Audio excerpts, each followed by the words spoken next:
Oxe, Boa noite, Preuerge Maricá, o maior preparatório público e gratuito para a Universidade Estadual do Rio de Janeiro.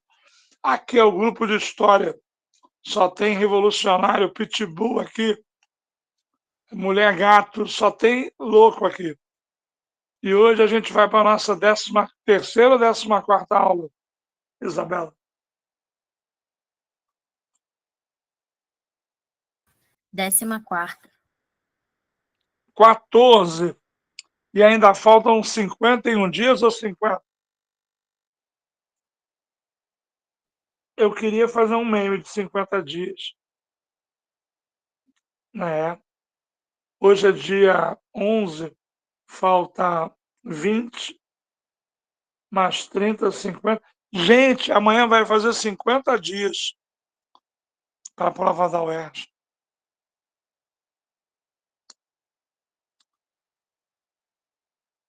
Não, João Vitor, a gente estava te esperando chegar. Tu manda discursiva, João Vitor? Qual é o nome que você aparece na tua discursiva? Tu não manda não, né? Você não manda, né?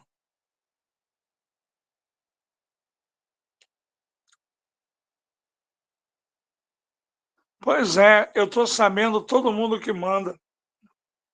Mas vamos lá, posso começar? 19h41.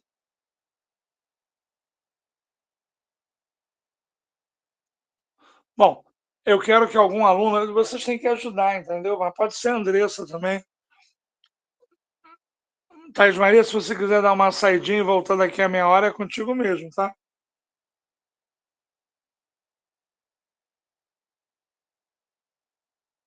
Tá bom. Você que sabe. Vamos lá? Galera, eu tô aqui em Visconde de Mauá, Resende, Itatiaia, Minas Gerais. Eu tô tranquilo aqui. Viajei, mas não abandonei vocês. Ah, eu vou viajar, não vai ter aula. Isso é papo de aluno, entendeu? Vamos lá, quem é que vai ler para mim? Por favor. Eu posso ler, professor? Então já pega a voz logo e lê. Tá. Uma questão acadêmica mais interessante acerca da descoberta do Brasil é a seguinte: ela resultou de um acidente, de um acaso da sorte? Não. Ao que tudo indica, os defensores da casualidade são hoje uma corrente minoritária. A celebre Carta de Caminha não refere à ocorrência de calmarias. Além disso, é difícil aceitar que uma frota com 13 caravelas, bússola e marinheiros experientes se perdesse em pleno Oceano Atlântico e viesse bater nas costas da Bahia por acidente. Rejeitado o acaso como fonte de explicação no que tange aos objetivos da descoberta, fica de pé a seguinte pergunta: qual foi, portanto, a finalidade, a intenção da expedição de Cabral? Os descobrimentos marítimos do século XV e XVI foram processos importantes para a construção do mundo moderno. A chegada dos portugueses ao Brasil decorre dos projetos que levaram diferentes nações europeias às grandes navegações. Formule uma resposta à pergunta do autor, ao final do texto, qual foi a finalidade da expedição de Cabral. Em seguida, cite dois motivos que justificam as grandes navegações marítimas nos séculos XV e XVI. Pode repetir a pergunta, por favor? Formule uma resposta à pergunta do autor, qual foi a finalidade da expedição de Cabral, e cite dois motivos que justificam as grandes navegações dos séculos XV e XVI. Gente, vamos conversar. Vamos conversar. Eu não gostei da maioria das respostas, primeira parte dessa questão. Vocês falam um negócio de Índias. Porra, o texto está pedindo uma coisa crítica, está questionando a tese do acidente, trabalhando a ideia de que não foi acidente porra nenhuma, e vocês embarcaram. Não interessa citar a chave de resposta. Aqui tinha que falar de Tordesilhas. de tomar posse do Brasil. Entende?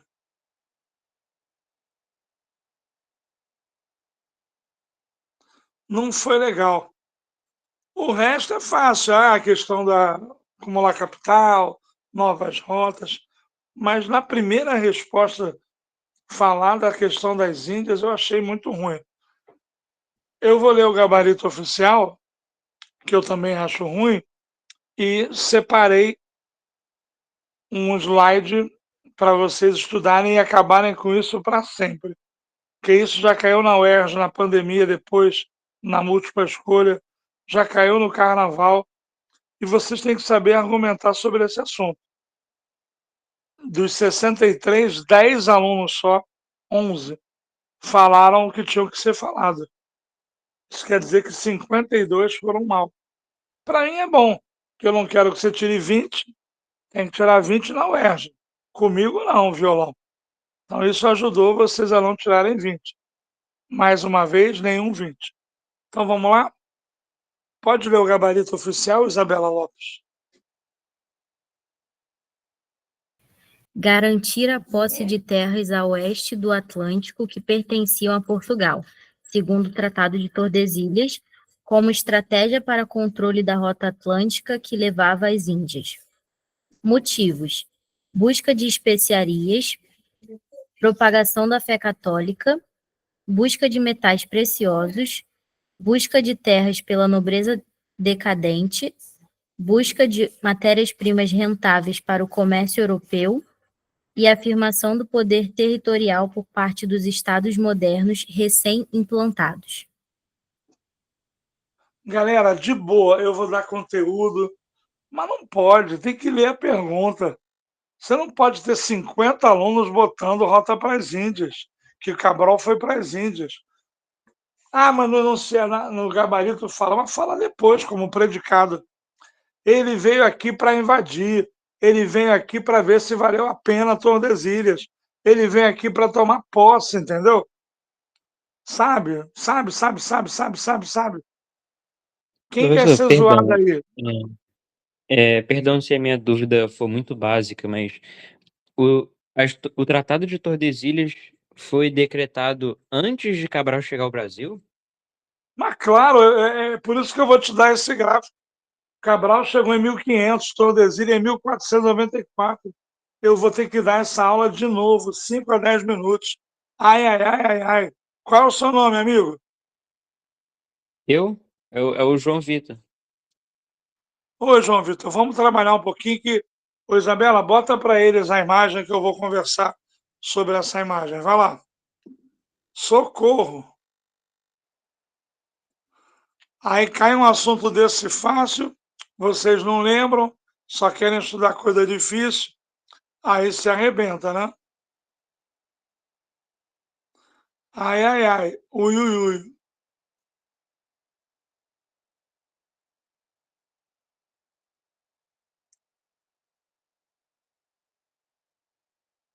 Botou para eles na tela? Sim. Então vamos lá. Pessoal, vocês têm que entender isso aí. Tem que saber isso aí. Responde no chat, eu vou dar 3 opções. Isabela, digita para mim que eu estou atendendo uma perdida aqui. Digita aí 1494 e posta. Foi. Depois escreve 1500. Vamos, pessoal, vamos trabalhar. Postei. Aí, depois escreve 1530.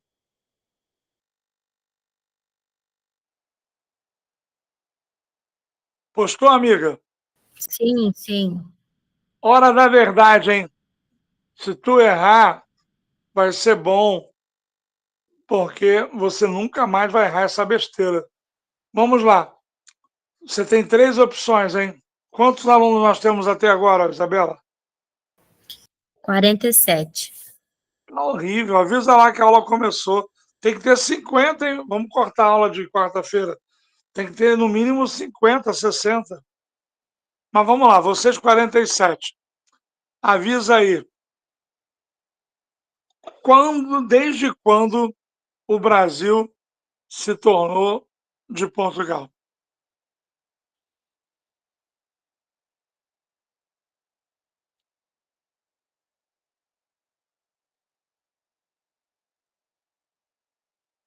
Só pode escolher uma data.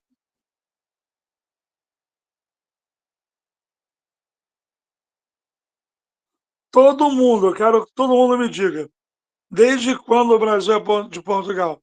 1494, 1500,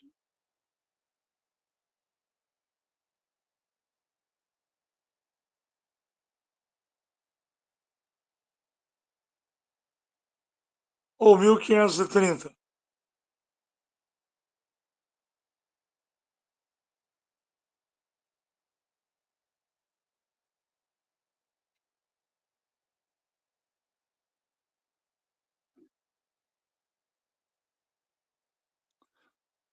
Agora conta para mim o que eles fizeram.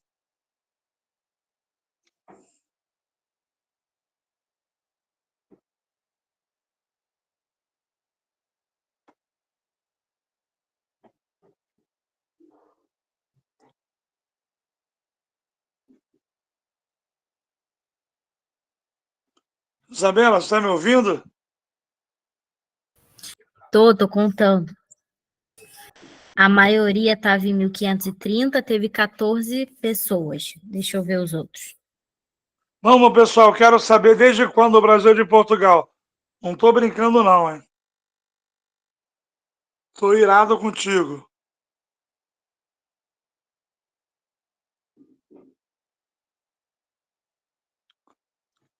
Esse erro mostra que vocês têm falha nessa informação. Quantos votaram 1494? 11. Só esses 11 que acertaram. Quantos em 1500, amiga? Esse eu tô vendo agora, mas esperam poucos. Espera aí.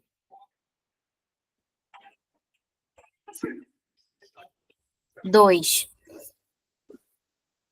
Pô, pessoal, o Brasil é de Portugal desde 1494. Preste atenção que eu vou explicar para você pela última vez. É daqui para a universidade. Não é aceitável mais a ideia de que a descoberta foi por acaso. A própria UERJ trabalha como invasão. Mas, no caso, vocês não sabem explicar por quê. A Espanha descobriu a América, anota as datas aí, eu vou anotar. Em 1000, posso explicar isso bem ou não?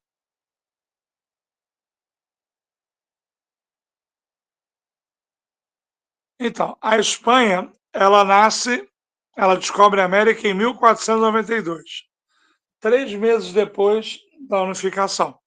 Então, em 1492 tem a descoberta, olha o chat, tá?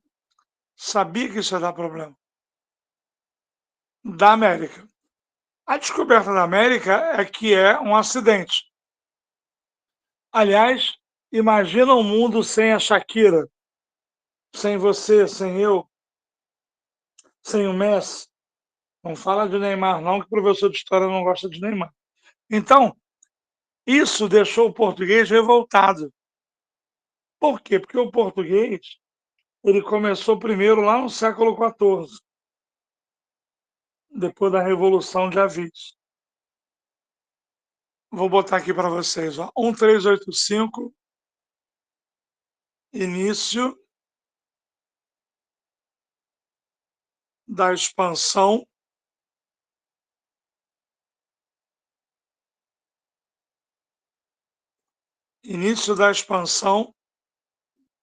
portuguesa. Estou digitando para vocês. Foi a tal da Revolução de Avis.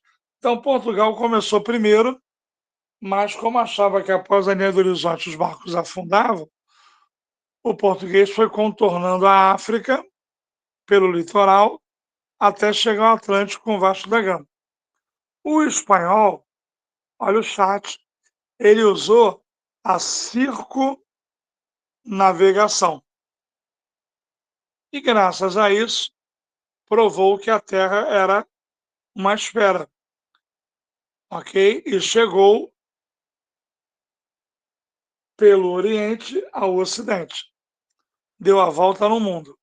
Então, graças a esse negócio chamado circunnavegação, teoria do Colombo, a Espanha chegou depois,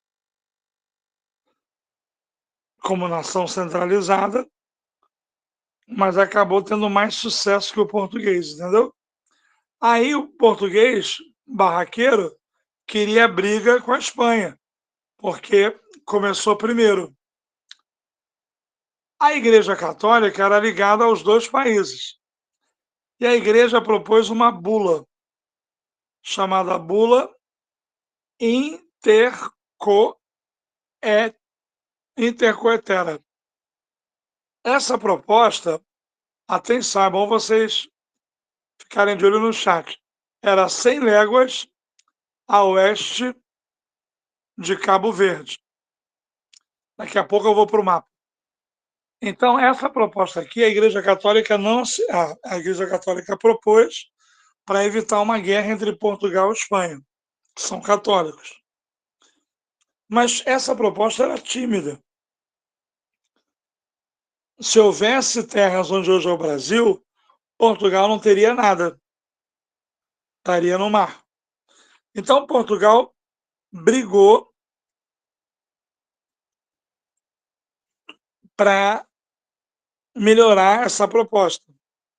E essa briga chegou ao Tratado de Tordesilhas. Olha para a imagem da tela aí. Na imagem da tela só tem uma linha, a de Tordesilhas, que é a que interessa para a questão. Todo o litoral do Brasil fica para Portugal, certo? Vamos no chat para ver se vocês estão entendendo.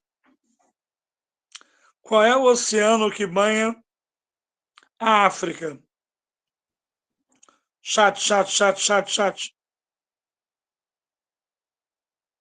Aí é foda. Pacífico, não. É ver? Não. É o Atlântico. Ô, Andressa, Isabela, vai lá no grupo. Tinham 65 para aula. Tem menos de 50. A gente vai ter que parar. Porque não pode ter aula com menos de 50. Eu Só tô que vendo tiver aqui uma com por ele semana, aqui, entendeu? respondendo e etc. Qual é o nosso total até agora, Isabela? 49. Bom, falta pouco, vamos seguir. Eles estão respondendo Atlântico, né? Qual é o oceano que banha o Brasil? Atlântico. Essa linha aqui de Tordesilhas, eu vou digitar para vocês. Ela é 370 léguas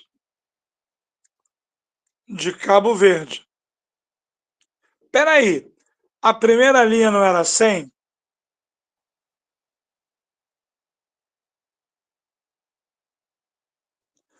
Ô, Eve, eu falei que...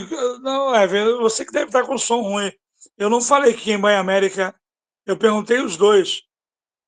Quem banha o Brasil? Atlântico. Quem banha a África? Atlântico. É Atlântico para os dois, tá, Eve? Deixa eu fazer uma coisa mais importante aqui. Vamos lá. Tamo junto. Então, a primeira proposta, eu vou botar aqui a data, ó, era 100 léguas. Ai, meu Deus.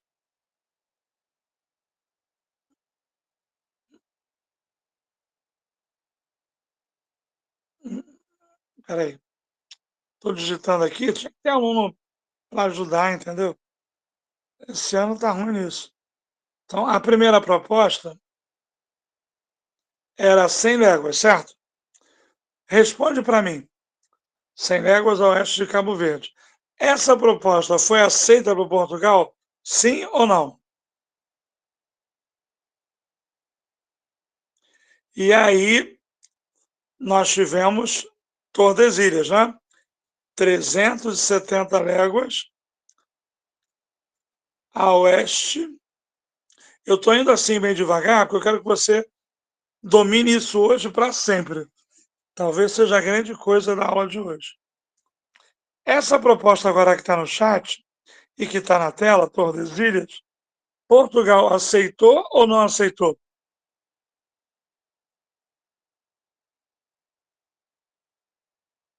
Então, seja água ou seja terra, o Brasil é de Portugal desde o Tratado de Tordesilhas. Então, a resposta certa é 1494. Por que vocês erram isso? Eu vou explicar. Porque vocês não entendem por que Cabral só chegou em 1500. Posso explicar?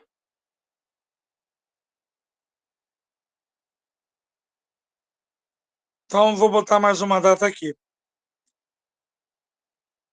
Cabral e Portugal, antes, já estavam no mar há mais de 100 anos. Eles queriam chegar às Índias, lembra? E já tinham dobrado o Cabo da Boa Esperança. Então, se o Brasil já é de Portugal, seja água ou seja terra, eles vão priorizar ir, vou botar aqui para vocês, chegada ao Oriente. Então, a gente fala mal do português, do vascaíno, mas eles são muito inteligentes. Como o Brasil já era de Portugal desde 1494, eles vão priorizar completar a viagem para as Índias. O Brasil já é deles. Entendeu o macete?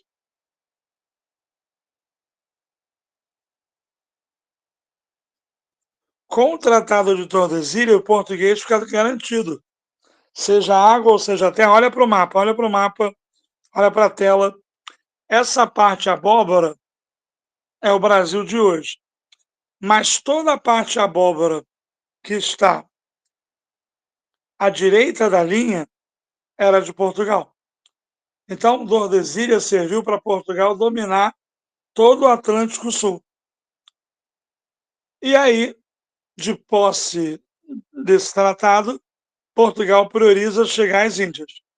Por quê, professor? Não entendi. Que Portugal está querendo chegar às Índias desde o século XIV. Eu já botei essa data para você. Depois que chega às Índias, vamos lá. Depois que chega às Índias, vou botar aqui para você. Em 1500, nós vamos chamar de chegada oficial ao Brasil.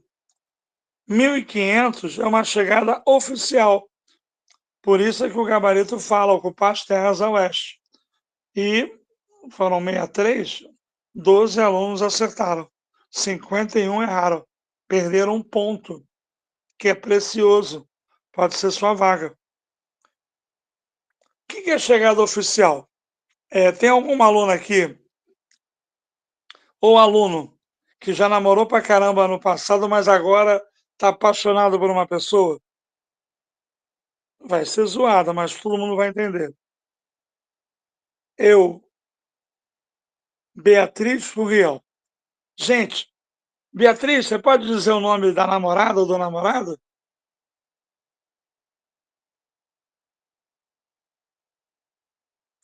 Tem que dar um nome, que eu vou cristianizar ele agora. Porra, Beatriz, agora.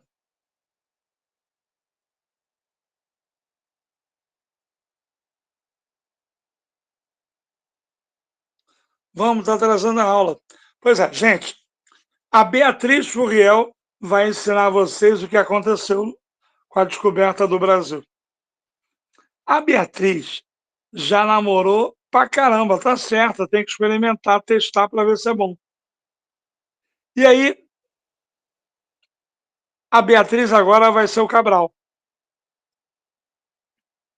Sim, Beatriz é o Cabral, Cabral é a Beatriz. Por quê? Porque a Beatriz encontrou um cara novo, um tal de Miguel, na maior cara de pau, ela falou assim: Miguel, a vida começa com você, daqui para frente. Depois de você, os outros são os outros e só. Cara, a Beatriz é maior cara de pau.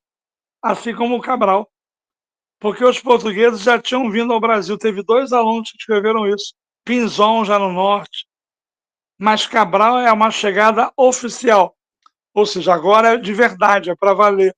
Então Cabral vem para tomar posse do Brasil. Então não é sem querer, não é de bobeira, é totalmente intencional, porque desde 94 o Brasil já era de Portugal, seja água ou seja terra. E algum aluno que esteja em dúvida, na proposta de 93, bula intercoétera, a igreja propôs 100 léguas. Portugal aceitou 100 léguas à esquerda? Portugal aceitou? Não. Mas 370, Portugal aceitou? Sim ou não? Sim, porque 370 não é mais que 100. Esses 270 a mais caem no Brasil, no nosso litoral. Ou seja, Portugal tinha cartografia, desconfiava, acreditava na existência de terras, porque você tem que botar isso na tua cabeça. Seja água ou seja terra, desde 1494 o Brasil é de Portugal. Por que demorou? Demorou porque eles priorizaram chegar às Índias em 98. Depois que eles foram às Índias e voltaram, mandaram Cabral para ver se tinha ouro aqui, se valia a pena, blá, blá, blá, blá, blá, blá. Cuidado com isso, tá? Gostei disso, Beatriz colonizando corações. Ô, Beatriz, esposa de nada, para com essas coisas. A aula tem que ser zoada, a gente já está online, entendeu? Eu hoje vou fazer uma homenagem a vocês, mas eu vou pedir que vocês tenham paciência. Também é para a Isabela, para a Thais Maria e para a Andressa. Tá bom? Então, vocês erraram porque não dominavam a origem do Brasil. A origem do Brasil é por causa da inveja de Portugal com a descoberta da América pelos espanhóis. Por que Portugal tinha inveja? Porque Portugal começou primeiro no século XIV. Por que Portugal demorou? Porque Portugal não achava que a Terra era uma esfera. A Espanha estava atrasada, se aliou a Colombo e em 3 meses descobriu a América. Tá bom? Obrigado, Malu. Malu, posso te zoar, Malu? Já que você foi tão sincera. Malu, você sabe a Beatriz Furriel? A Beatriz Furriel é espanhola. E você vai ser Beatriz Portugal. Tá fudido. Aí, algum rapaz aí na aula, por favor. Boa pergunta, Eve. A Espanha também achava, mas a Espanha apostou em Colombo. Por quê? Se o Colombo tivesse errado, você não estaria estudando Colombo hoje. Como o Colombo estava certo, a Espanha disse que foi um milagre de Cristo, entendeu? Bom, vamos lá, um rapaz aí qualquer. Só pra gente zoar. Só pra gente zoar a Malu. Lázaro Tudesco, presta atenção. A Malu é Portugal. A Malu é apaixonada por você desde que você era criança. Na creche. Te olhou no berçário. Tentou dar em cima no fundamental. No médio, vivia olhando para você. Mas nunca arrumou porra nenhuma. Agora, olha a Beatriz, espanhola. A Beatriz, ela conheceu você no carnaval. Você olhou para ela olhou para você. Pum, estão juntos até hoje. Que a Beatriz é a Espanha. Você é a América, tá bom? Preste atenção. A Espanha fez em 3 meses o que Portugal não conseguiu fazer. Olha que loucura. Em 107 anos. Então o português ficou com muita raiva. Mas a Igreja Católica malandra, para evitar guerra, fez a proposta da bula intercoétera. Portugal não aceitou porque era pouco, 100 léguas a oeste de Cabo Verde, Funchal, lá onde nasceu o Cristiano Ronaldo. E aí eles sentaram, conversaram, fizeram Tordesilhas. Tordesilhas é 370. Pega o litoral do Brasil todo. Olha o mapa lá. Tem que olhar para o mapa. Essa aula tem que olhar para o mapa. Então, quando Portugal ficou com essa parte toda abóbora da linha para a direita, Portugal ficou tranquilo. Tranquilo, priorizou completar a viagem para o Oriente, em 98, porque já tinha dobrado o Cabo das Tormentas. Quando Portugal chega ao Oriente, as Índias, especiarias, aí eles fazem a segunda etapa, final para vocês que são brasileiros, que é vir ao Brasil para ver se isso aqui vale a pena. E aí se arrependem, porque não tem ouro no litoral. Secundarizam, priorizam o Oriente. Aí tem o tal do período pré-colonial, que não é assunto da questão. Tudo bem, pessoal? Eu vou fazer o seguinte, vou dar 1 minuto para perguntas. Tá bom? Desculpa aí, Beatriz, Malu, mas funciona desse jeito, é mais rápido.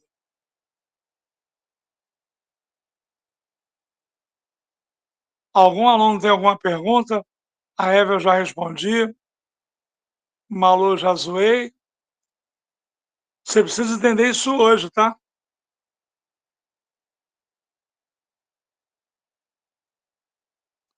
Pode mudar de questão, pessoal? A Bandeirantes não é Professor, agora, né? Mas pode perguntar logo, tá perdida, né? Isso aí perdão, eu... você tem que pedir para Hum, a Vinete, entendeu? Que eu ponho, tá bom? ok.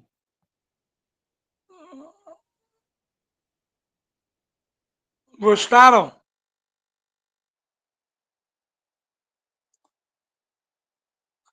Tua pergunta, Jô, sobre Bandeirante. Bandeirante é assassino, bandido, topa tudo por dinheiro, escravizava índio, que era proibido, perseguia Ah, negro que fugia dos uhum. cativeiros, e foram eles que acharam ouro no Brasil. Mas não tem nada a ver com essa questão nem com essa aula, entendeu? É que hoje eu assisti a sua aula no YouTube sobre Bandeirantes. Ah, E você maneiro. disse nela que os bandeirantes, eles, tipo, eram corintianos, eles eram paulistas. Só que eu não consigo entender, tipo, como é que. Se eles estavam em São Paulo, eles não eram portugueses também? Por que que eles se diferenciavam dos portugueses? Eles não se Ah, identificavam com os portugueses? tu tá atropelando a aula, mas eu vou te ajudar. Porque a aula de mineração de Bandeirantes é no século XVII. Já tem quase Ah, 200 anos de Portugal no Brasil. caramba, eu entendi tudo errado, então. Pô, tem que ter calma. Perdão, Você tem que professor. ter aquela colinha que eu já dei uma vez. Hum, 1500 a 1530, é pau-brasil. açúcar. Ah, é Século pau-brasil, né? XVI, XVII, açúcar. Açúcar. 1695. Tem até meme disso, não tem, Isabela? Eu acho que tem sim. Um dia a gente acha. 1695 até o final do século XVIII, mineração. Século XIX até 1930, café. 30 em diante, indústria. Tem que ter isso. Eu já ensinei isso várias vezes nos vídeos. A gente É vai achar mesmo. um meme para vocês, tá bom? Vamos achar para eles para a semana que vem, Isabela? Hoje não. Sim, sim. Então tá. Posso seguir, meu amigo? Pode. Tudo bem, pessoal? Eu dei uma investida nisso, gastei muito tempo, porque eu vi que vocês não sabiam. 51 alunos errando é muito aluno, entendeu? Agora, os 12 que acertaram, que eu falei, parabéns, não sei o quê. Quem acertou essa aí fala, eu. Pois é, foram pouquíssimos, entendeu? Bom, tá resolvido a galera que não sabia? Valeu a pena?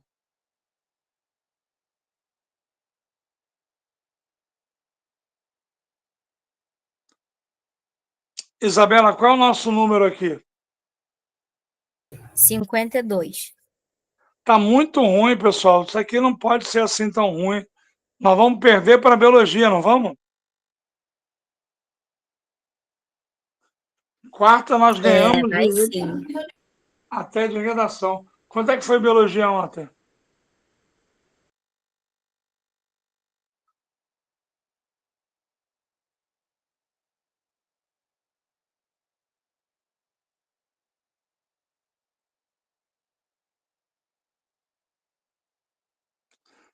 E não pode dizer que vai na aula e não vai, entendeu? Isso aí para nós aqui é um crime, entendeu? A Andresa está querendo cortar esse pessoal que não faz enquete, não faz nada. E a gente vai acabar cortando, entendeu? Só não cortou ainda em biologia, história e português. O resto já cortou tudo. Vamos, Isabela, fala para mim.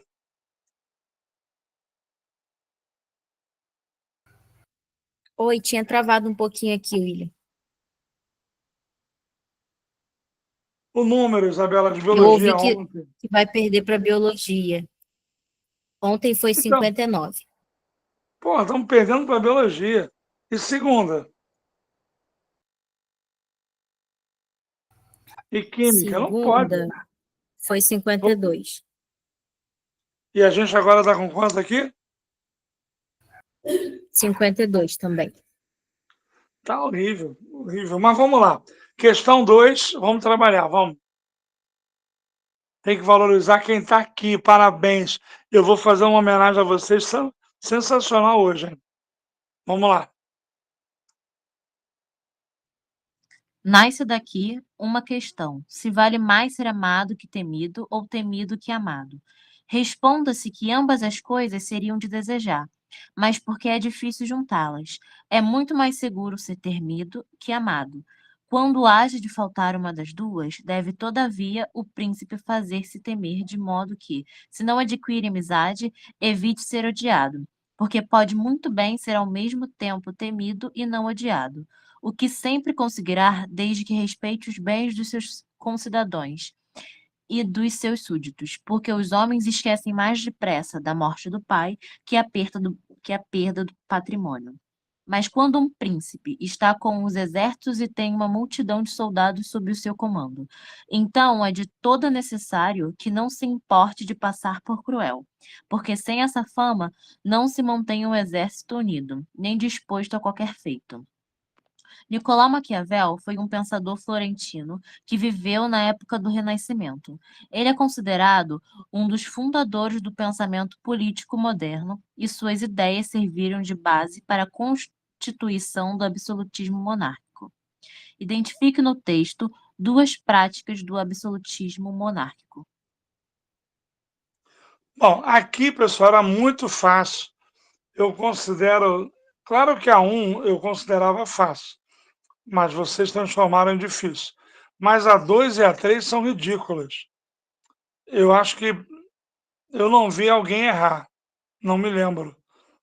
Lê o gabarito da 2 aí para a gente passar. Monopólio do exército da força, formação de um exército regular, respeito às leis fundamentais do reino e concentração de poder político nas mãos do soberano. Acabou, né? Sim, Agora, vocês viram que a prova sempre começa assim? Ou Brasil colônia, aí depois Idade Moderna, na 3 Brasil colônia. Notaram, alunos, que a prova tem uma lógica? Já estou falando isso para vocês há várias provas. Não muda nunca. Agora, nessa 2 aqui, alguém tem alguma pergunta ou eu posso mudar?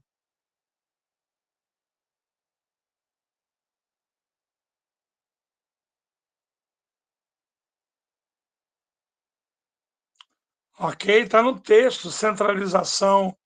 O absolutismo é o quê? É a transição do feudalismo para o capitalismo em termos políticos. O outro lado da moeda é o mercantilismo, que é a transição do feudalismo para o capitalismo em termos econômicos. O absolutismo, responde para mim, deixa eu deixar a tua vida mais difícil. Responde para mim, o absolutismo é o fim do feudalismo? Só responde sim ou não, não me enrola. O absolutismo foi o fim do feudalismo? Peguei a Vitória, peguei o Matheus. Lá. Peguei o Vitor dos Santos. Claro que não. O absolutismo não é o fim do feudalismo. O fim do feudalismo é só com as revoluções. O absolutismo é uma nova roupa do feudalismo, porque o rei vai proteger os senhores feudais. E os senhores feudais continuam, mas perdem o poder de cobrar impostos. Cuidado com isso, hein? Cuidado com isso, hein? A maioria acertou, que estava errado, mas teve gente que disse que o absolutismo era o fim do feudalismo. Não. O absolutismo é uma nova etapa do feudalismo, onde a nobreza protege o rei para se proteger da fome, da peste, da guerra, das crises. Vamos reforçar isso aí nas provas inéditas, entendeu? Ô, Isabela, você tirou o print dos temas que eles querem nas provas inéditas? Sim, te mandei já. Aí você mandando para mim, eu vou tentar produzir isso sábado e domingo, para a gente já ter esse negócio aí semana que vem, tá bom? De repente eu faço e vou botando no grupo, tá bom? Mas vamos lá. Questão 3. Isabela, subiu alguma coisa? 53, 54? 52 ainda. Que horror, o que houve hoje, cara? 11 alunos disseram que vinham para dar 63 e não vieram. Aí é fogo, entendeu? Vamos lá, na 3. Na 3, vai direto para a pergunta, tá bom?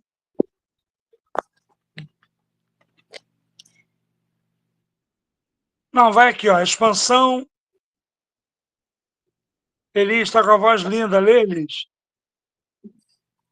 A expansão da colonização na América Portuguesa nos séculos 17 e 18 ocasionou o surgimento de novas atividades econômicas, de núcleos de povoamento e de caminhos e estradas, como os que compuseram a Estrada Real.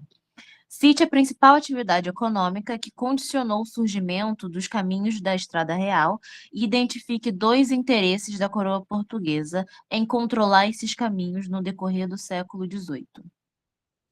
Eu acho que eu não vi ninguém errar essa.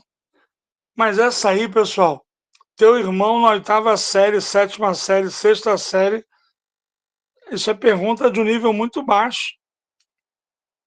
Porque um aluno rápido, ele já vai ver. Século 17 e 18, mineração. Não, nem fica postando a resposta aí não, que eu já corrigi 63. Entendeu? Já corrigi demais, isso é muito fácil. Tem até carro com essa marca aí. Por que eles queriam controlar? Para aumentar a exploração, evitar contrabando. Aqui, ó, Isabela Siqueira botou comercialização de metais e pedras preciosas. Controlando esses caminhos, a coroa conseguia ter uma noção maior do que entrava e saía do território. Não tem, poxa, não, você tem que fazer discursiva, Jô. 63 alunos fizeram mais do que tem na aula. Então você tem que pesquisar. Tem que tentar fazer uma semana, amigo. A resposta é centralização e formação de um exército, tá bom?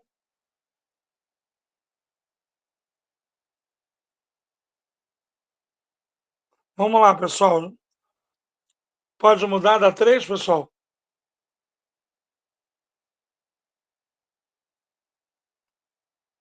Vamos, que a gente gastou muito tempo na 1, investimos na 1.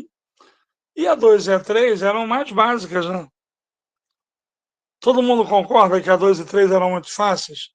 Sim ou não? Bota aí, fácil, difícil ou regular?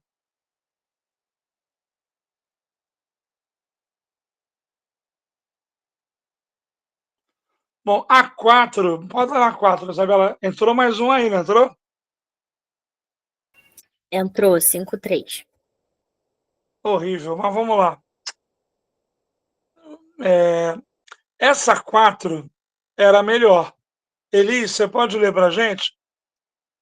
O texto também ou só pergunta? Não, antes faz o seguinte, desculpa, Isabela, lê o gabarito da 3, só para convencer eles que foi fácil. Tá bom. Bota a Extração chave de de resposta depois, para o pessoal que quiser como o Jô, tá bom? Mas lê você aí. Uhum. Extração de ouro e diamantes ou mineração. Interesses: evitar as tentativas de burlar o fisco real, impedir o contrabando de ouro e diamantes, garantir o monopólio de produtos pela coroa e controlar a cobrança de impostos sobre a produção aurífera. Pessoal, Eli, só um minutinho. O que eles queriam? Na 1, eles queriam saber se você conhece a questão do chegado português ao Brasil. Conseguiram, 51 não sabiam. Na 2 na 2 ele queria ver se você sabia ler o texto. E na 3 era muito básico, entendeu? Ou seja, o aluno teve uma chance de escrever, de ser visto, de mostrar o seu conteúdo, entendeu? Mas era muito básico. A 4 não. Lê a 4 aí, Elis. Começando pelo texto? Não, só aqui, ó. Tá. A Confederação. A Confederação do Equador, ocorrida em 1824, apresentou propostas alternativas à organização do Império do Brasil, sendo, porém, reprimidas pelo governo de Pedro I. Explicite o motivo central para a eclosão da Confederação do Equador e cite duas de suas propostas para a organização do poder de Estado. Pessoal, 200 anos, hein? Essa prova de 2012 foi feita em dezembro de 2011. E aí eu escolhi por causa disso. São 200 anos da Confederação do Equador, 200 anos da Constituição de 1824. Ai, ai, ai, ai, ai. Teve uma moça que pediu isso no início da aula. Pois é, então fiquem atentos. Mas antes de eu explicar, leiam o gabarito. Isabela. A imposição de texto constitucional, em 1824, que previa 4 poderes de Estado, sendo um deles o poder moderador, exclusivo do imperador. Propostas: fim do poder moderador, defesa de 3 poderes do Estado, maior autonomia decisória para os governos provinciais, criação de confederação republicana entre províncias do Norte e defesa da soberania nacional em detrimento da soberania monárquica. Acabou? Acabou. Pessoal, aqui o grande problema é o poder moderador. Alunos mais cultos botaram dissolução da Constituição da Mandioca. Tá certo. É mais culto que a chave de respostas. E o grande barato deles era a defesa da República, a defesa do federalismo. Eles chegaram a pensar em separar aquela região norte-nordeste do Brasil. Mas teve aluno que confundiu com Conferência do Equador. 4 alunos, e aí falaram de América Latina, não tinha nada a ver. A Confederação do Equador faz parte da história de Pernambuco. Pernambuco da Guerra dos Mascates, em 1710. Pernambuco da Revolução Praieira. Sabe, Pernambuco tem uma história, tem uma tradição, entendeu? Então, depois da Revolução de 1817, que a gente já estudou, lá em Pernambuco, que Dom João matou a galera, cortou os pés e as mãos, lembra? Nós vamos ter uma outra grande mobilização que está de aniversário, que é a Confederação, porque junta várias regiões do Norte e Nordeste, do Equador, porque é próximo à linha do Equador. Esse movimento é aquele movimento do Frei Caneca. Então, esse movimento é contra a traição de Pedro I. Porque Pedro I, para ser imperador, se aliou à elite rural. Mas depois que ele virou imperador, ele traiu a elite rural. Dissolveu a Constituinte da Mandioca em 23 e impôs uma Constituição em 24. Então, era uma questão média? Era. Mas era bom ficar atento para esse ano, você que é aluno. Por quê? Porque são 200 anos. Ok? Deixa eu ver o chat aqui. Aline Batista, mas foi difícil, mas agora você já estudou. Se vier, gol. Esse movimento foi massacrado. Dom Pedro I mandou matar o Frei Caneca. Mas ele é um movimento federalista, separatista e republicano.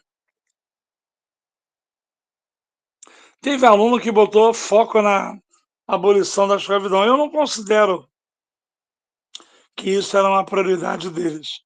Nem está na chave de resposta, né, Isabela? É. Então, quem foi por esse caminho, errou.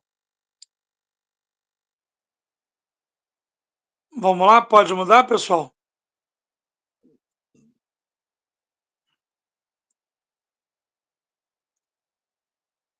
Quando a Thaís Maria voltar, você avisa, tá?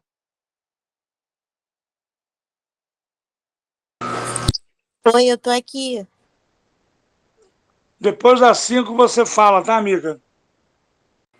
Tá bom. Gente, a coordenadora de redação veio aqui falar com vocês. Vai dar um prêmio para eles. Se tiver 50 de história, vamos sortear alguma coisa. Tem um livro aí para mandar, mas a pessoa mora tão longe que tem que mandar um motoboy de lá pegar lá no Rio Comprido. Mas agora eu estou em Mauá. Hoje eu estou em Mauá. Vamos lá? 5. A 5, pessoal, era muito tranquila, sinceramente, tá bom? Mas eu gostaria que o texto fosse lido. Elis, pode ler? Posso. A aviação e o rádio nos aproximou. A própria natureza dessas coisas é um apelo eloquente à bondade, um apelo à fraternidade universal, à união de todos nós. Neste mesmo instante, a minha voz chega a milhares de pessoas pelo mundo afora. Milhões de desesperados, homens, mulheres, criancinhas, vítimas de um sistema que tortura seres humanos e encarcera inocentes. Aos que podem me ouvir, eu digo: não desespereis. A desgraça que tem caído sobre nós não é sobre nós não é mais a cobiça em agonia, da amargura de homens que temem o avanço do progresso humano. Os homens desaparecerão, os ditadores sucumbem e o poder do povo arrebatarão. Há de retornar ao povo. E assim, enquanto morrem homens, a liberdade nunca perecerá. Identifique o projeto político e ideológico criticado e apresente duas características desses projetos que se opunham aos ideais defendidos no discurso final. Lê o gabarito da 5, Isabela, para eles verem que era fácil. Nazismo. Características: militarismo, governo totalitário, Estado intervencionista, nacionalismo expansionista e restrição das liberdades individuais. Pessoal, era nazismo? Porque nazismo, ele, na verdade, quais são as aulas mais importantes? Eu já falei. Expansão marítima estava na primeira questão. Absolutismo estava na segunda questão. Reformas religiosas não está nessa prova. Inglaterra não está nessa prova. França está na próxima questão. Aí depois vem Primeira Guerra Mundial, nazismo e fascismo, Revolução Russa. Na verdade, a Primeira Guerra Mundial, Revolução Russa está nessa prova. Primeira Guerra Mundial está nessa prova.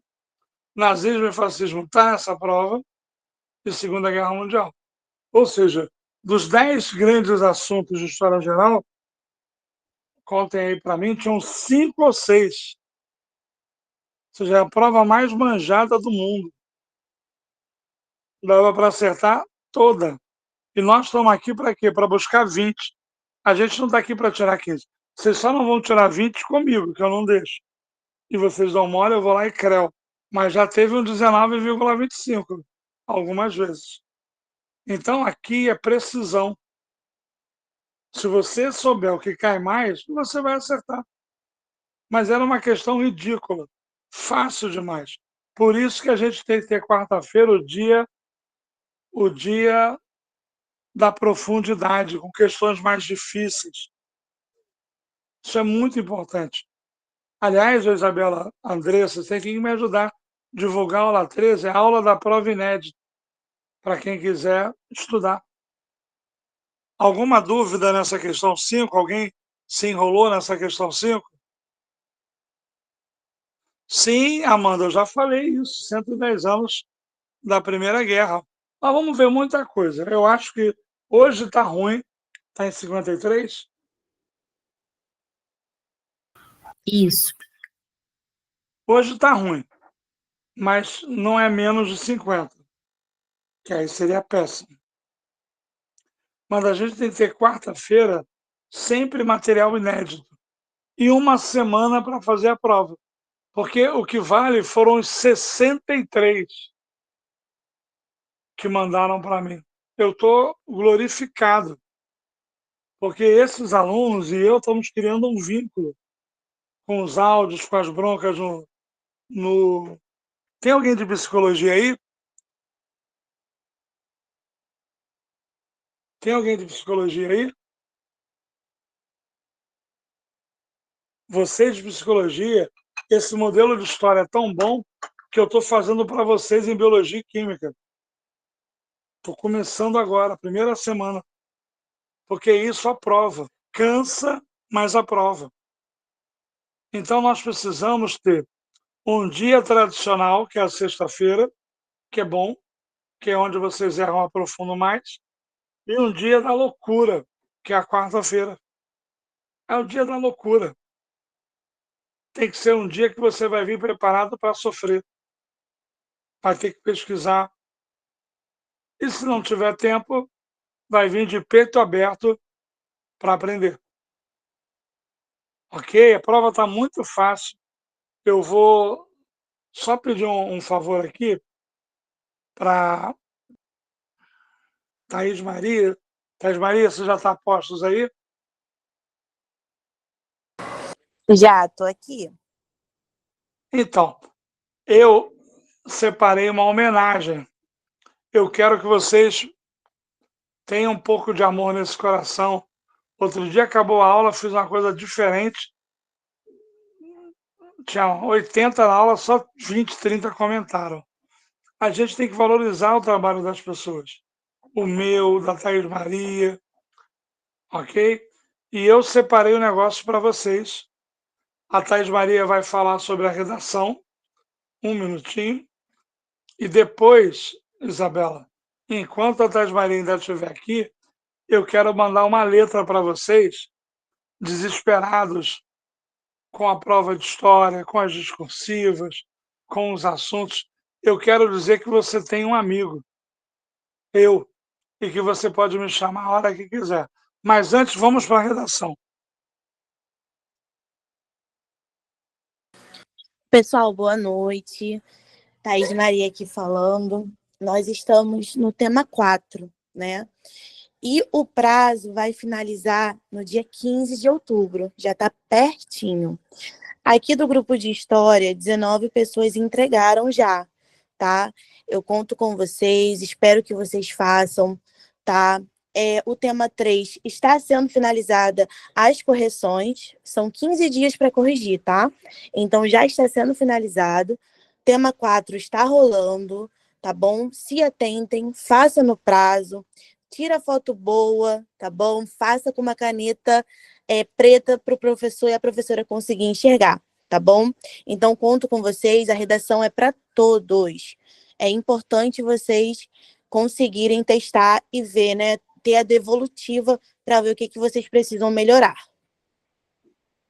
Thaís Maria, Na quarta-feira você me avisa. Se chegar a 50 redações de história, tem como sortear um Pix, um lanche, um combo do McDonald's de R$ 50? Tem, claro. Então tá valendo, mas só em história, hein? Não tem esse negócio para biologia, não, química, esse pessoal aí, não. Só para história. Quantos já tem Opa, de história? 19. Quantos tem na aula de hoje, Isabela?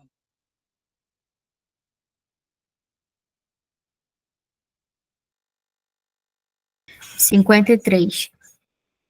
Então, se vocês que estão na aula fizerem a redação, vai dar 50. Beleza? Tem como esperar mais 3 minutinhos, Thais Maria? Tô aqui, tô aqui. Então vamos lá, questão meia dúzia, por causa do horário, a gente tem que ficar atento. Vamos lá, questão meia dúzia.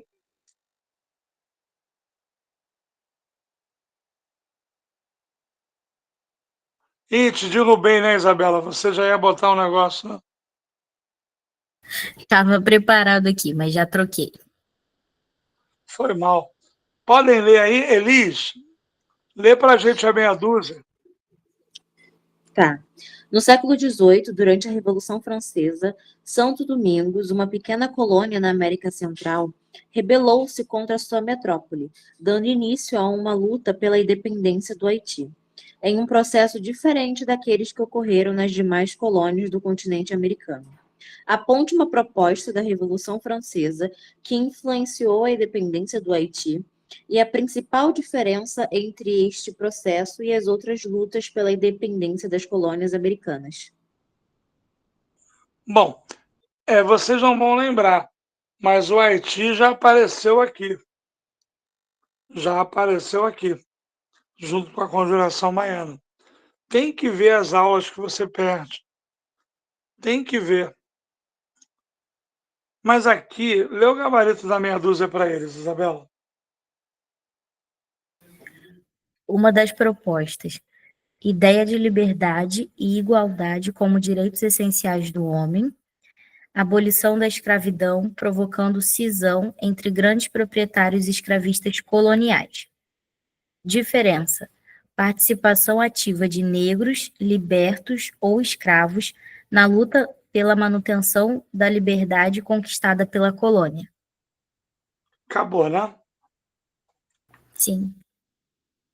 Na verdade, a grande referência é a igualdade. Porque se todos somos iguais, não pode ter escravidão. Tem aluno que botou a Declaração dos Direitos, está tudo certo. Liberdade, igualdade, fraternidade, mas o central era a igualdade. Não está errado botar liberdade, mas o central era a igualdade. Alguns alunos mais sofisticados botaram a questão da abolição da escravidão que os jacobinos fizeram, que depois Napoleão revogou. Também está valendo. Mas a grande diferença é que esse movimento é de negros, escravos ou não escravos, enquanto na maioria da América Espanhola eram membros da elite crioula, ou mesmo no Brasil, em Confidência Mineira, Revolução Pernambucana. Então, eu considero a meia dúzia uma questão muito tranquila. Vocês, alunos, acharam fácil, difícil ou regular?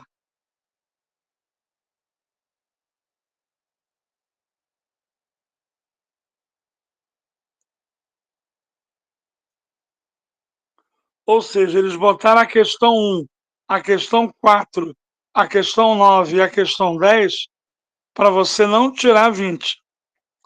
Mas a 2, 3, 4, não, 2, 3, 5, 6, a 8 eram muito fáceis. Difícil era 1, por problemas de conteúdo do ensino médio, a 4, que está de aniversário, a 9 e a 10. Mas o resto era muito fácil, eram 12 pontos mole. Tanto é que aqui no nosso grupo, a maior parte da galera tem 14, 15, 16. Notaram que as médias aumentaram? Eu noto, porque quando você manda toda semana, eu tenho a sua nota da discursiva da semana passada. Aí eu comparo. Às vezes põe um foguetinho quando você está subindo.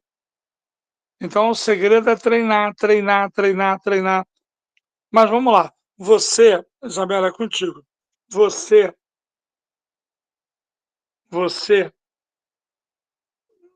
quando estiver precisando de história, me procura. E, Thaís Maria, essa é para você também, para a Isabela. Andressa está aí ainda? Tô sim. Então, é para todos vocês, meus alunos e minha equipe de gestores. Momento da música.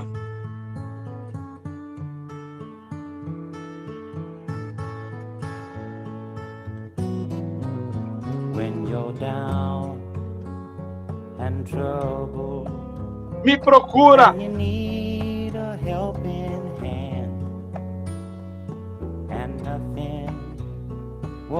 nothing is going right. Você achar que não sabe nada, Close your eyes and think of me, and soon I will be você vai lembrar de mim na prova, dia 1º. to brighten up even your darkest night. Em busca do 20, You just call up my name, William Campos, William and Campos. you know wherever I am, I'll come running Eu vou correndo pelo Zap. to see you again.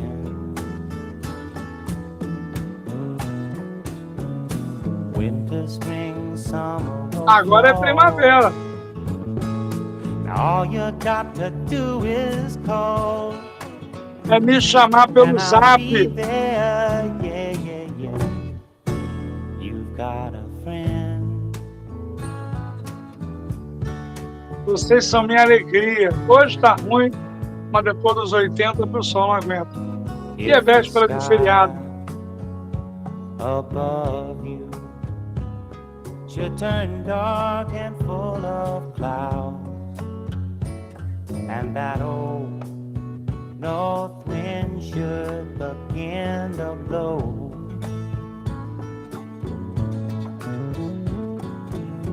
keep your head together. Cabeça sã. Chame meu nome, William Campos, em busca do 20. William Campos, William Campos. Abre o áudio aí, o maluco aí grita, pô. O seu Zap, na sua porta não. You just call up my name, William Campos. and you know wherever I am, I'll come running Eu vou correndo pelo Zap tirar tua dúvida. to see you again. Winter, spring, summer, or fall, Vamos junto até o verão. all you got to do is call. Chamar o William Campos pelo Zap. Yeah, yeah, yeah.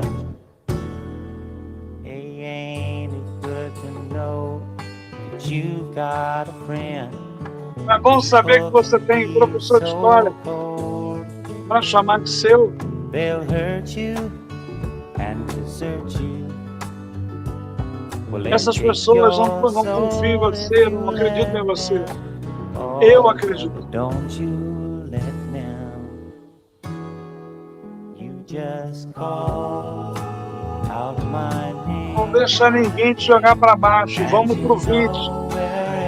Vamos pro 20.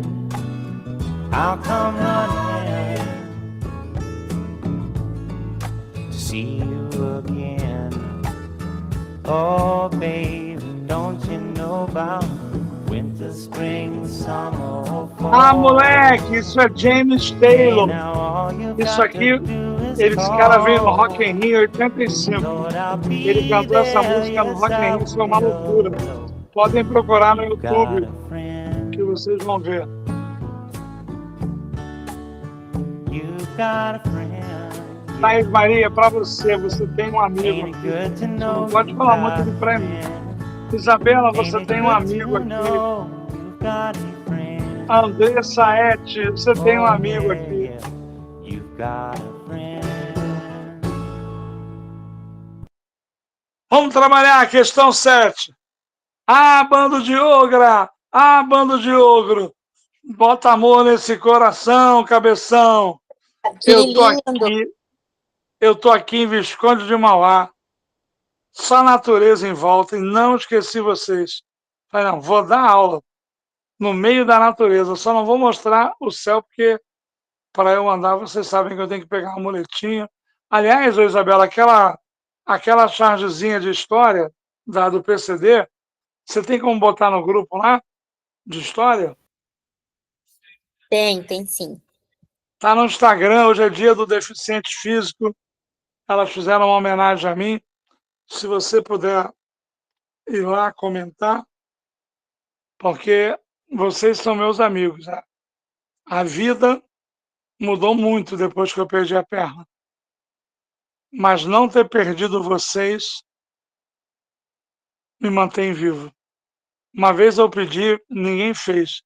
Mas essa perna que eu perdi, tinha que botar vocês. Fazer um meme, botar vocês. Porque é o que me faz seguir em frente, entendeu? Vamos lá. Questão 7, vamos lá. Galera que gostou, bota assim, em busca do 20, em busca do 20. Ou então eu vou tirar 20. Eu quero que você conte depois. Tchau, Thais Maria. Eu quero que você conte depois quantos escreveram em busca do 20, tá bom? Tá bom. Eu vou tirar 20, isso aí. Aqui era uma questão boba, né? Tinha uns mapinhas, mas o assunto é famoso. Pode ler, Elis? Posso sim. A Primeira Guerra Mundial provocou uma reorganização política territorial da Europa, como se observa nos mapas. Duas ideias orientam essa reorganização: a do Estado-nação e, no caso da fronteira russa, a do cordão sanitário. A partir da análise dos mapas, identifique a mudança ocorrida na organização política europeia após a Primeira Guerra. Em seguida, indique o motivo que levou ao estabelecimento da política do cordão sanitário naquele momento. Gente, não se acusem. Mas teve 4 alunos que botaram que cordão sanitário era para evitar as doenças se espalharem na Europa. Não se acusa. Fica segredo entre nós. Mas aqui, repete a primeira pergunta, por favor, e a segunda. Identifique a mudança ocorrida na organização política europeia após a Primeira Guerra e indique o motivo que levou ao estabelecimento da política do cordão sanitário naquele momento. Bom, aqui o aluno tinha que olhar os mapas ou ter alguma noção. Essa aula está fazendo 110 anos esse ano. É uma data comemorativa, então tem que ficar atento. Ok? Tem que ficar atento. Mas no caso, meus amigos, meus queridos, era fácil, porque vai ser o fim do Império Turco-Otomano, fim do Império Austro-Húngaro, surgimento de novos países como a Iugoslávia, a Tchecoslováquia, a Polônia.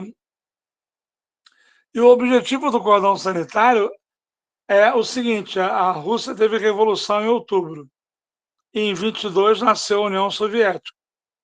Então a ideia era isolar a União Soviética, impedir a expansão do comunismo, blá blá blá. Lê para mim, por favor, o gabarito, Isabela. Mudança, desmembramento de estados multinacionais com a formação de diferentes estados-nação. Motivo, temor das nações capitalistas europeias quanto ao avanço do bolchevismo russo para seus territórios. Acabou? Sim, Qual foi a primeira resposta?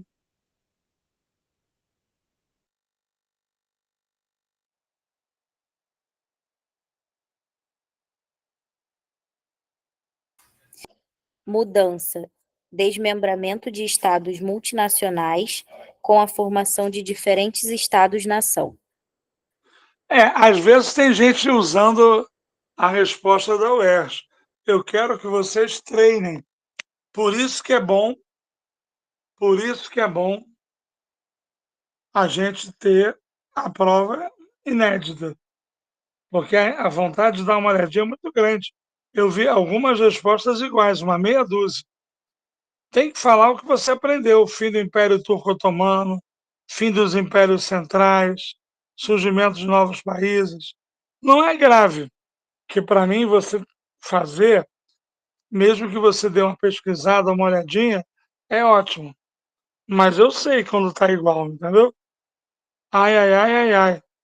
Juízo, galera. Posso mudar? Hoje está muito fácil, né? Foi por isso que eu resolvi fazer a prova inédita quarta, que eu achei que essa estava muito fácil. Pode mudar, pessoal? 8. Usa o chat para se comunicar, eu estou olhando aqui.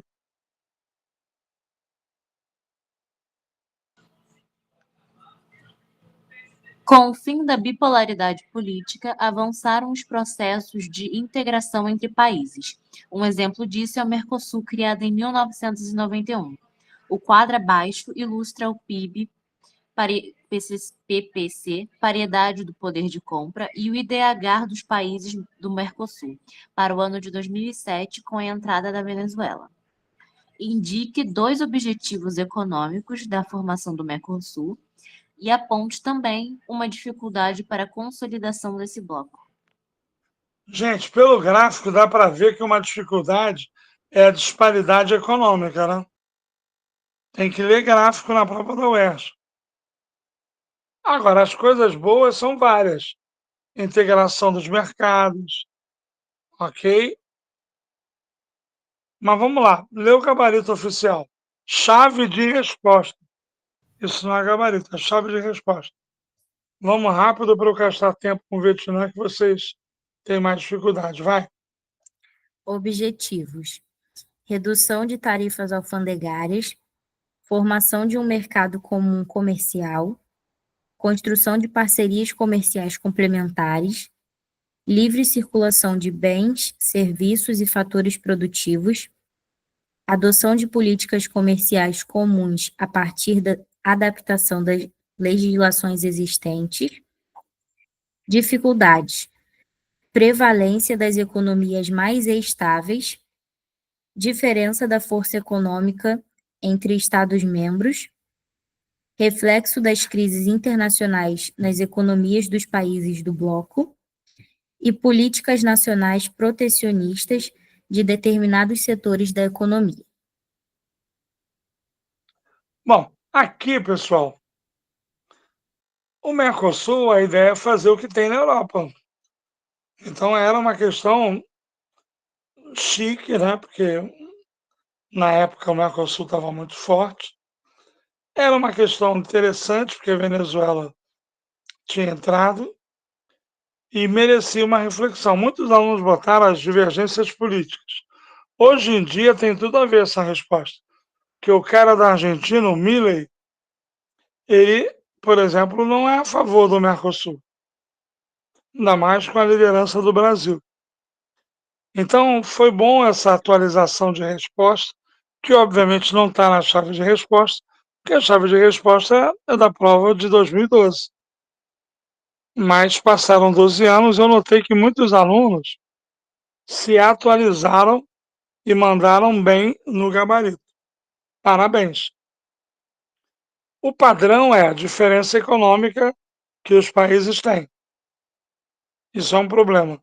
Mas essa novidade de resposta, que são os problemas políticos, ela cresce muito com a questão da Venezuela, com a questão da Argentina. Então, parabéns para quem fez por conta própria, de maneira atualizada.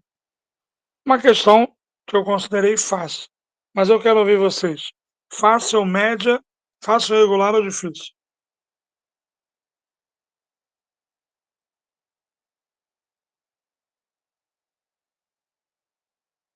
Maioria sendo fácil, achando fácil. Vamos lá?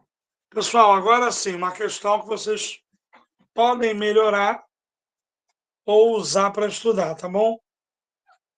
A mulher dessa foto, pelada, ela hoje em dia é adulta, ela visitou o Brasil. Vietnã é um assunto pica, um dos grandes temas da Guerra Fria. E Guerra Fria é um assunto famoso na prova da UERJ. Tá bom? Pan Chi Kin Poo, um símbolo da Guerra do Vietnã. Essa mulher existe e hoje, inclusive, veio ao Brasil, acho que há 2, 3 anos atrás. Essa foto mostra o desespero. Lê para mim isso, que isso é educativo. O destino da menina que foi a cara de uma guerra. Vamos ler. Ela se transformou no símbolo da Guerra do Vietnã, 1959 a 1975. Hoje, Pantikipuk ainda carrega as marcas do bombardeio, mas se esforça para superar o trauma. A bomba foi lançada sobre seu vilarejo quando tinha 9 anos, por soldados do Vietnã do Sul, contra tropas norte-vietnamitas. A operação foi coordenada por militares americanos. No regime comunista, Pan obteve a autorização para estudar medicina em Cuba, onde conheceu seu marido. Na viagem de lua de mel, o avião fez uma escala no Canadá, de onde o casal nunca mais saiu. Nos anos de 1990, a vietnamita passou a atuar como ativista de direitos humanos, tornou-se embaixadora da Unesco e criou uma fundação. Até hoje, Pan se lembra dos comentários do então presidente americano Richard Nixon, que duvidava da autenticidade da foto que correu o mundo, na qual ela foge nua após os ataques com bomba de napalm. A Guerra do Vietnã, no Sudeste Asiático, foi um dos conflitos mais sangrentos do século XX, estando diretamente relacionado às tensões do contexto internacional nas décadas de 1960 e 1970. Identifica um fator que caracteriza a Guerra do Vietnã como um conflito típico da Guerra Fria e apresente também 2 consequências desse conflito para esse país. Pode repetir a pergunta? Identifique um fator que caracteriza a Guerra do Vietnã como um conflito típico da Guerra Fria e apresente 2 consequências desse conflito para esse país. Vamos lá? Eu estou digitando aqui para vocês, mas antes disso, a Isabela vai ler a resposta oficial, tá bom? Olhem o chat. Fatores: bipolaridade das relações internacionais da época, intervenção das grandes potências estrangeiras no conflito, polarização ideológica entre Vietnã do Norte e Vietnã do Sul, consequências: unificação territorial, devastação da produção agrícola, unificação política sob o regime socialista e elevado número de mortes da população civil, especialmente camponeses. E aí, pessoal, podemos estudar um pouquinho esse assunto? Vamos aprofundar um pouco? Então vamos. Pessoal, essa região ela foi dominada pela França no século XIX, na época do imperialismo. Vietnã, Laos e Camboja. Essa região era chamada de Indochina.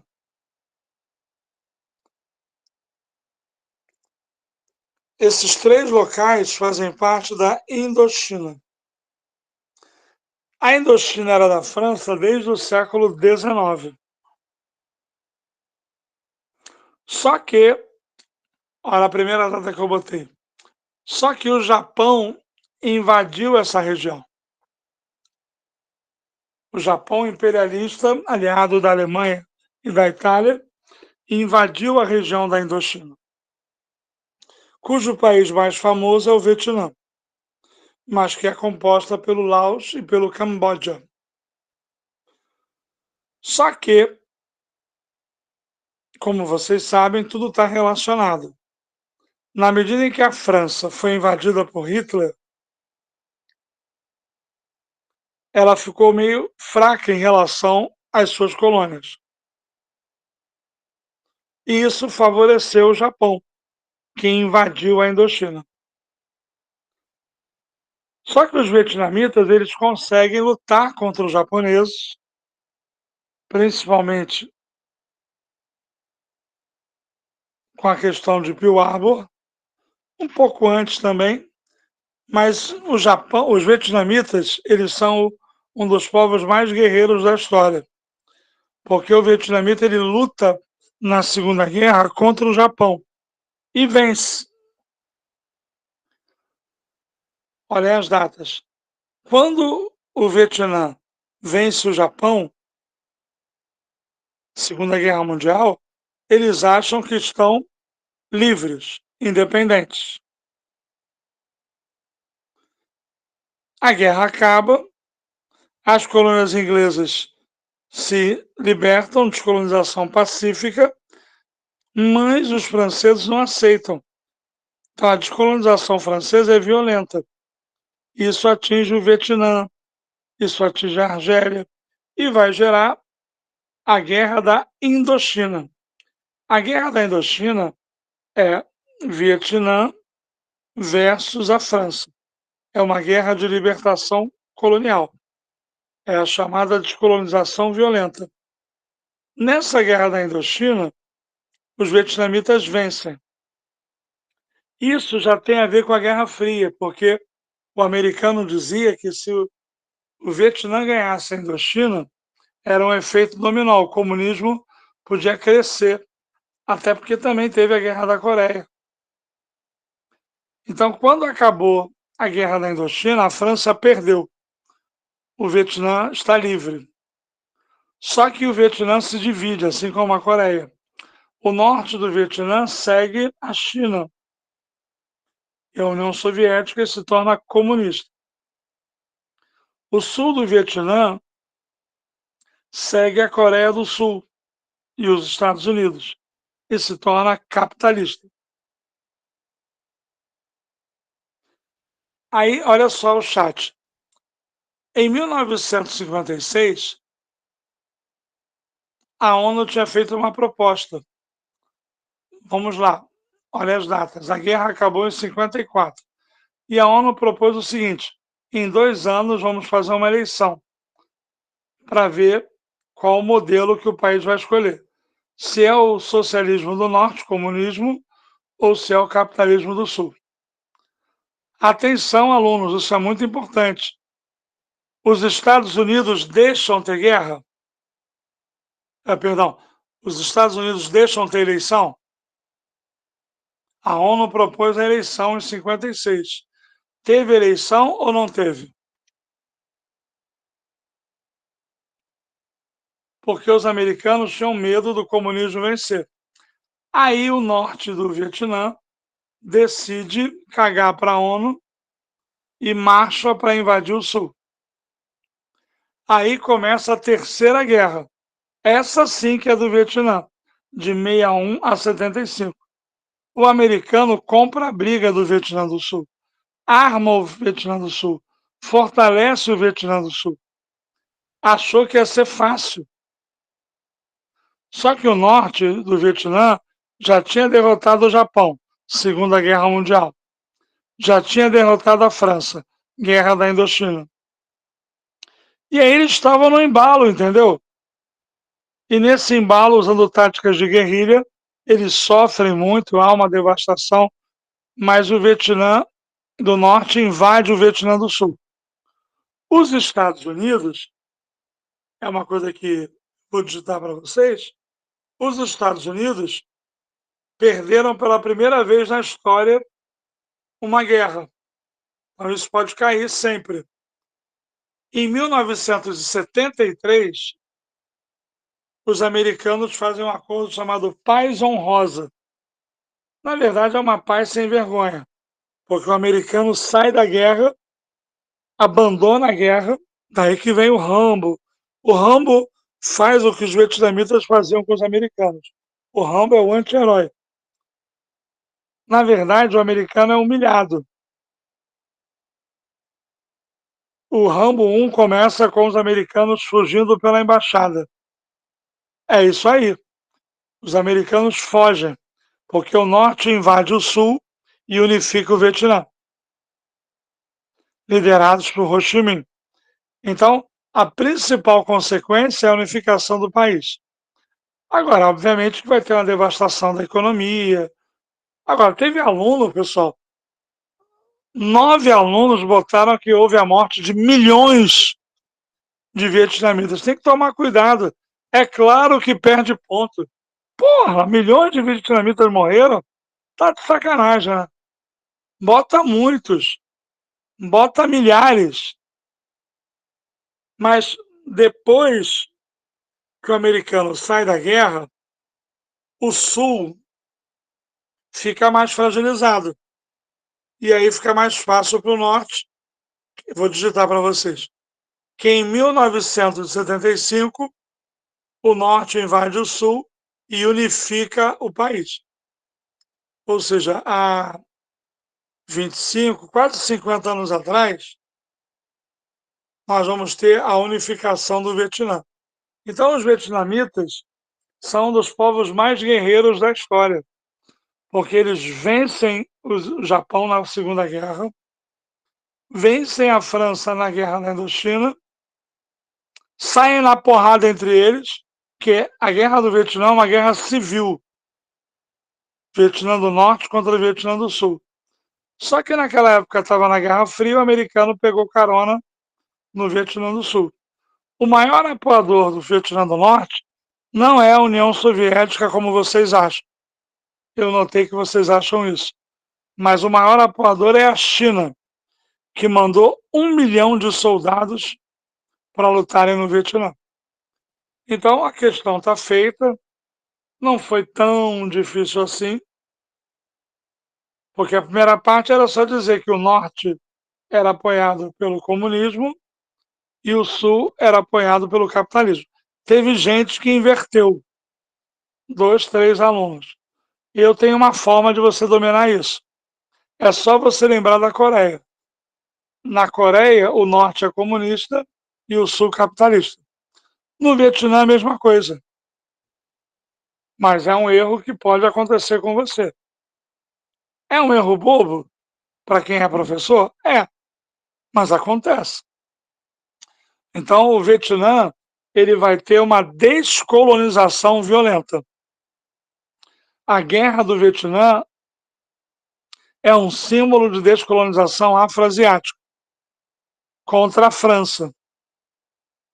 Só que quando eles vencem o Japão, eles pensam que estão livres, não estão. Aí a porrada come, treta com a França. Eles vencem a França.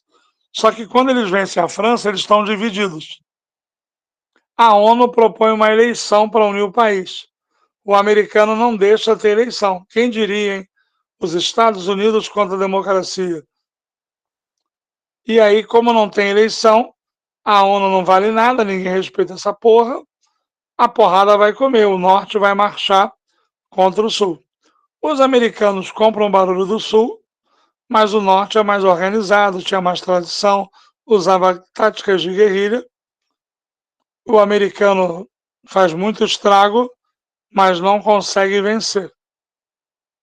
Depois de um certo tempo, a população americana pressiona para os americanos saírem da guerra, na época de 68, na época do movimento hippie. Make sex, don't war. Faça amor, não faça guerra. Beleza? Sobre Vietnã era isso. 15 minutos no relógio. Alguma pergunta, pessoal?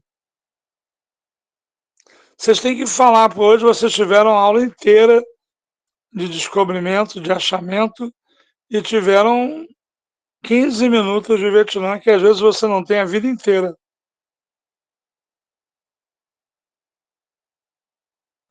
Quem já tinha estudado Vietnã desse jeito que a gente estudou agora? Então tem que falar. Gente, vale a pena ver a gravação por causa da questão 1 sobre o descobrimento, da questão 9 sobre Vietnã. Tá bom? O Hugo Ramos agora vai se chamar Hugo Ho Chi Minh.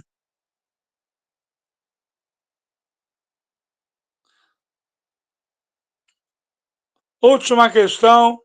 Está na hora de ir embora. Está chegando a hora de ir e de novo recomeçar. O meu coração aqui vou deixar. Não ligue se até eu chorar. Mas agora, adeus. Vamos lá, questão 10.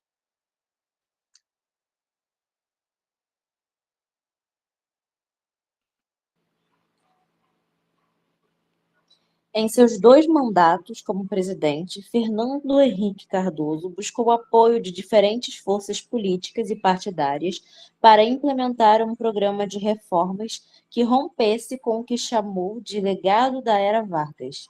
Essas reformas eram vistas pelo grupo político ao qual pertencia como fundamentais para que o país vencesse definitivamente as dificuldades enfrentadas na década perdida. Explique o significado da expressão década perdida para a economia brasileira e cite 2 ações desenvolvidas durante os governos de Fernando Henrique Cardoso relacionadas a seu rompimento com a era Vargas. Amigos, amigas da Rede Globo, preste atenção. A questão mais importante era explicar a década perdida.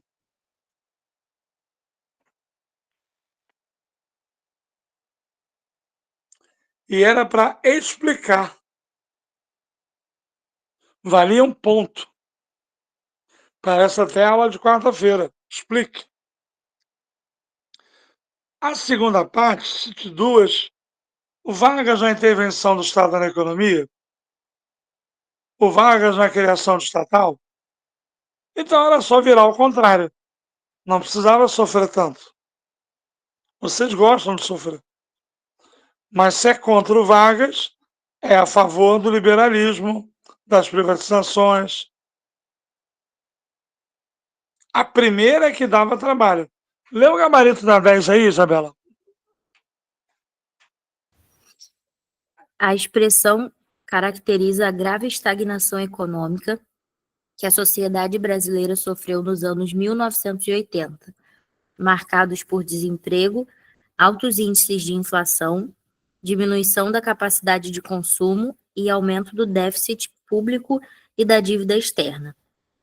Ações: proposta de mudanças na legislação previdenciária, medidas promotoras de abertura maior à entrada de empresas estrangeiras, programa de privatização de estatais, tais como a Embraer e a Vale do Rio Doce, flexibilização de monopólios estatais, como Petrobras e Telecomunicações, e propostas para a diminuição do papel do Estado como produtor, valorizando seu caráter regulador. Eu vi algumas coisas muito parecidas na 63. Hoje teve mais resposta de prova no Zap do que aluno na aula. Fechou em quanto aí nossos alunos hoje? 55. Que horror. Mas tudo bem. Ou seja, teve mais gente mandando a resposta 63 do que na aula. Muito bom. Mas 55 com 80 dá 135. Tá dando uma boa média, né? 135 dá 65. 67 alunos e meio. Corta algum aluno aí pela metade aí, tá bom? Mas vocês precisam pesquisar, estudar. Teve gente que botou que a década perdida era a Era Vargas. Teve gente que botou que era o Estado Novo. Aí não dá, né, galera? Tem que estudar um pouquinho. Eu já dei essa aula um pouco. Dei sim. O governo Gás, a inflação dispara. Governo Geisel na década de 80, década perdida.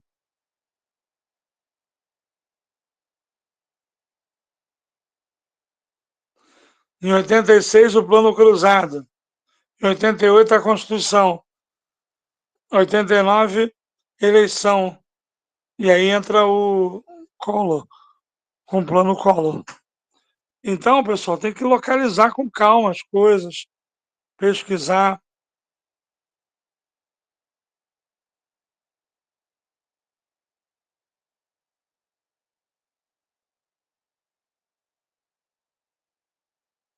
O Lula tem que conciliar, tem que. Você sabe que eu já fui funcionário do Lula 20 anos atrás. Eu criei o ProUni, o Fundeb. Aliás, Isabela, me dá um presente dia do professor depois. Acha aquele negócio de quem é o William Campos, tá bom? Tá bom, Pede ajuda atrás costas, não é feio não. Deve ter em algum lugar. pode deixar.